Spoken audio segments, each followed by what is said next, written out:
Pemirsa, Edi Mulyadi ditahan setelah ditetapkan sebagai tersangka dugaan ujaran kebencian. Namun kuasa hukum Edi keberatan kliennya ditahan karena menilai ada kesalahan prosedur.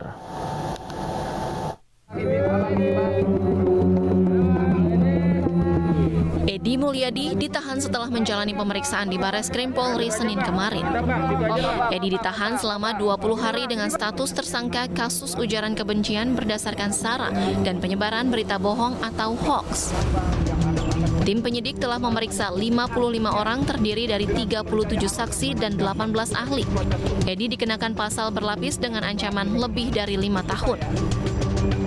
Sementara kuasa hukum Edi Mulyadi, Herman Kadir, keberatan atas penahanan kliennya.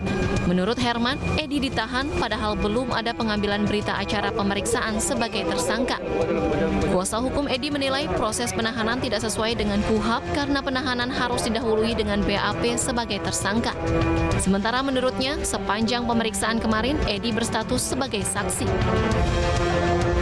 Edi Mulyadi terseret masalah hukum gara-gara pernyataannya tentang ibu kota negara baru menyinggung warga Kalimantan. Akibatnya gelombang kecaman dan protes mengalir diikuti dengan belasan laporan ke polisi.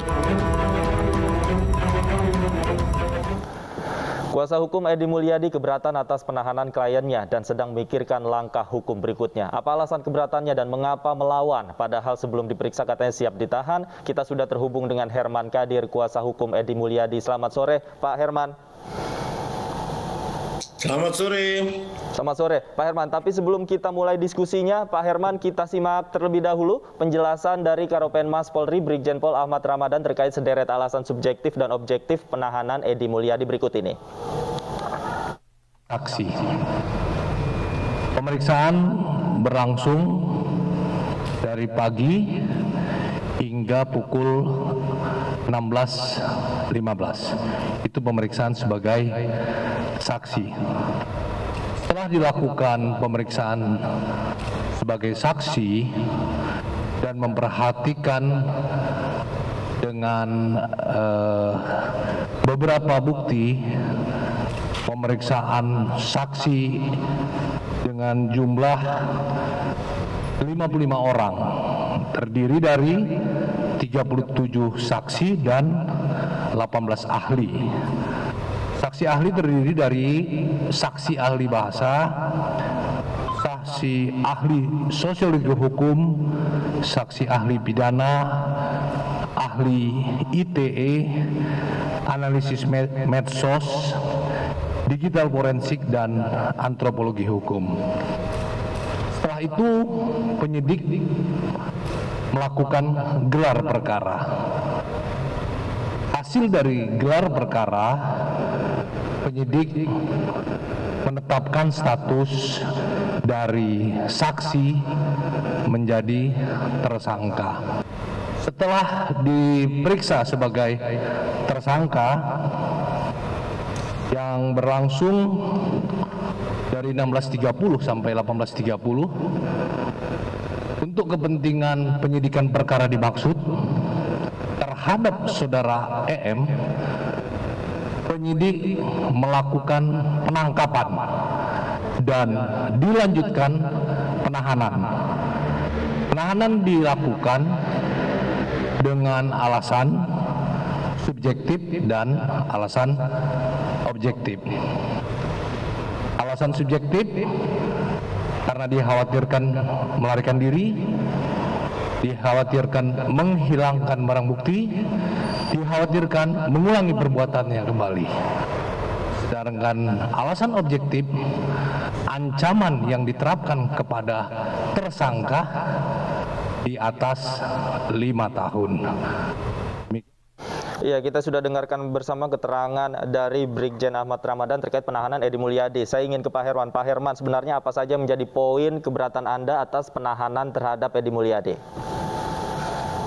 Ya, keberatan kita itu sebenarnya harus dilakukan proses BAP dulu sebagai tersangkanya gitu loh.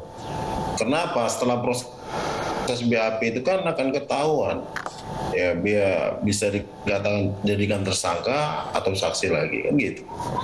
Jadi BAP itu sangat menentukan sekali seseorang ini, dan kebiasaan di dalam proses penyidikan yang saya alami selama saya ada proses dulu BAP. Kemarin saya udah minta supaya di BAP itu hari Selasa aja, hari ini jam 8 saya minta seperti itu. Supaya setelah di BAP itu nanti sore jam 5 sore kan bisa melakukan penahanan. Jadi tidak harus ujuk-ujuk hari ini juga gitu loh. Tapi kemarin BAP sudah dilakukan, Pak Herman. Sebagai saksi, BAP tersangka nggak jadi, nggak bisa dilakukan karena terbentur hari libur kan gitu.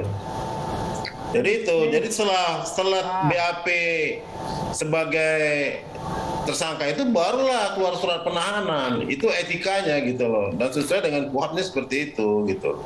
Itu kebiasaan yang dilakukan pihak kepolisian seperti itu. Gak usah gerada gerudu lah dalam menegakkan hukum, kan bahaya sekali. Oke, tapi baik, Pak Herman. Tapi kemarin polisi juga mengatakan bahwa gelar perkara juga sudah dilakukan. Jadi pada saat bersamaan dalam satu hari itu status dari Edi Mulyadi begitu cepat dilakukan. Pak, kebiasaannya gelar perkara itu dilanjutkan dengan proses pemeriksaan. Itu biasanya. Itu bro. Menurut Anda, menurut Anda apa yang menjadi pertimbangan polisi sehingga melakukan prosedur ini dalam waktu sehari dan begitu cepat? Ya kalau saya memang udah ya dalam melakukan penahanan itu ya mungkin ya alasan-alasan klasik itu yang sudah takut melarikan diri, menghilangkan barang bukti itu. Tapi kalau saya lihat Pak Edi kan nggak mungkin lah untuk lari kemana. Kita udah siap lah untuk ditahan, tapi sesuai prosedur gitu loh. Itu yang kita inginkan. Oke, kemudian terkait materi pemeriksaan kemarin, Pak, apa saja? Nah, materi pemeriksaan kemarin, Pak Edi itu diperiksa masalah YouTube channelnya. Nah, YouTube channel itu adalah produk pers. Sudah didaftarkan di Dewan Pers oleh FNN itu, melalui perusahaan FNN itu. Otomatis artinya apa? Otomatis kalau di YouTube itu yang dipersoalkan oleh pemeriksa, penyidik, artinya dia harus bawa dulu persoalan ke Dewan Pers gitu loh. Harus ada izin Dewan Pers dulu. Sudah ada kok perjanjian kerjasama Dewan Pers dengan pihak Kapolri. Di situ dijelaskan sudah ada keputusannya harus melalui Dewan Pers seorang wartawan itu kalau mau dipidanakan gitu loh, melanggar kode etik atau tidak. Nah setelah melanggar kode etik barulah dibawa ke ini gitu loh. Ada itu pun menunggu putusan Dewan Pers. Oke. Dan itu harus ada laporan dulu gitu loh. Oke. Nggak ada laporan ya nggak bisa juga gitu loh. Oke, Pak Herman, izinkan gitu. saya bertanya. Tadi Anda katakan seharusnya dibawa ke Dewan Pers terlebih dahulu karena ini adalah produk jurnalistik. Tapi memang apakah klien Anda ini memang tercatat sebagai profesi jurnalis atau produknya saja sebagai YouTube channelnya yang tercatat? Sudah tercatat sebagai produk jurnalis, sudah terdaftar 2010. Sudah ada itu gitu loh. Oke. Sudah ada, FNN itu sudah mendaftarkannya ke Dewan Pers. Sehingga ada beberapa YouTube Bang Edi Channel, YouTube Hasbuna Arif, YouTube Rocky Gerung, Rokup siapa, itu sudah terdaftar gitu loh. Cuman yang saya nggak mengerti, pihak kepolisian tidak memahami bahwa itu produk pers. Dia kira itu YouTube biasa-biasa kayak YouTube saya. Bukan. Kalau YouTube saya iyalah bukan produk pers. Tapi YouTube Edi Channel itu produk pers, beda. Jadi kemarin yang diperiksa itu produk pers. Jadi kemarin yang diperiksa adalah YouTube channelnya, bukan terkait ucapan dan ujaran kebencian seperti yang dikatakan oleh polisi. Iya, YouTube-nya itu yang diperiksa. Kalau YouTube saya bilang ini produk pers. Loh saya kan dari awal sampai ada 30 pertanyaan itu, semua masalah YouTube Bang Edi Channel itu. Oke. 30 pertanyaan. Itu, saya bilang ini produk pers. Sudah kami jawab di BAP itu. Nggak boleh dia menahan seorang wartawan senior kalau memang itu. Oke, tapi pers, Pak. Oke, terkait ada buktinya nih. Kalau mau saya lihat buktikan nanti. Baik, Pak Herman, selain mungkin YouTube channel yang diperiksa, apakah ada lagi yang lain yang diperiksa oleh penyidik? Tidak ada, itu aja YouTube channel itu. Oke. Bahkan YouTube channel Pak Edi sebelum-sebelumnya. Nah kalau sebelum-sebelumnya itu kan siaran pers dia. Baik. Baik Pak Herman, pasca penahanan ini yang Anda anggap cacat prosedur, apa upaya yang dilakukan? Apakah ingin melayangkan penangguhan penahanan? Seperti kami apa? lagi berdiskusi dengan pihak keluarga. Kami lagi berdiskusi dengan pihak keluarga dan teman-temannya Pak Edi yang ada di FNN itu. Intinya apa?